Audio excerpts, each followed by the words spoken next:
Bharatiya Janata party के दो नेताओं की पैगंबर मोहम्मद पर की गई आपत्तिजनक टिप्पणी से खाड़ी देशों ने भारत से नाराजगी जताई है। ईरान, कतर और कुवैत में भारतीय राजदूतों को तलब किया गया, जिसके बाद कतर में भारतीय दूतावास ने बयान जारी कर कहा कि आपत्तिजनक टिप्पणियों का भारत सरकार से कोई संबंध नहीं है।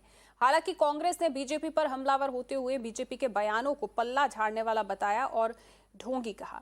आपको बता दें कि बीजेपी अपनी प्रवक्ता नुपुर शर्मा को पार्टी की प्राथमिक सदस्यता से निलंबित कर चुकी है, जबकि दिल्ली बीजेपी मीडिया के सचिव नवीन जिंदल को पार्टी से निकाल दिया गया है।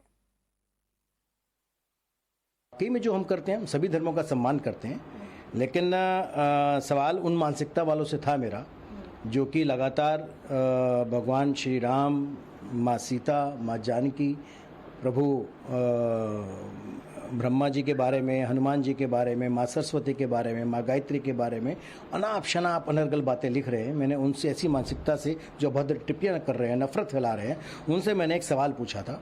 उसका अर्थ ये नहीं कि मैं किसी की भावनाओं को ठेस पहुंचाना चाहता हूं, और इसलिए मैं बड़ा स्पष्ट कहता हूं कि हम सभी धर्मों का सम्मान करते हैं, सभी धर्मों के साथ हैं, और हमको कोई नफरत ना दे, हम भी किसी को नफरत नहीं देना चाहते।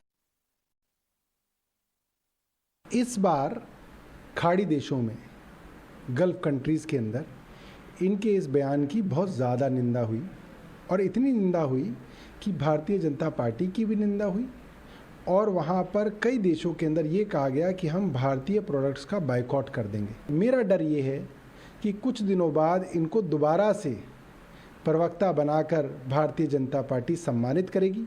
आज का जो एक्शन है सिर्फ खाड़ी देशों से डर के सरकार ने लिया है।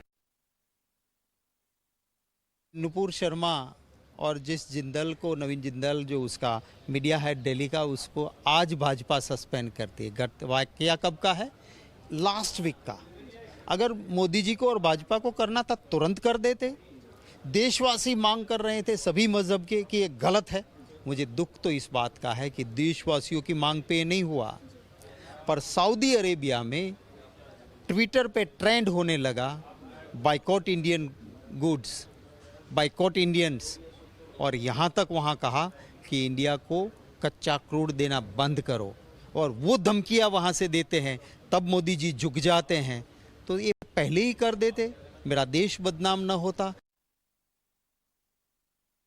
And for more on this, I'm joined with my colleague Srinjoy. So Srinjoy, we have seen that the Indian government has, BJP has taken action against these BJP leaders. But this action or this reaction has come after the Gulf nations had raised questions. We were told that this is not right. After that, this action was taken. Yes, most importantly, the Indian ambassador to Doha in Qatar, Deepak Mithal, was called in. He was summoned, and there was an official complaint before him, at which point the Indian government has really made 2 or 3 points. The first is the fact that, look, this is not the official position of the Indian government. That's really the most important point. This was said by someone in the BJP party on a television channel.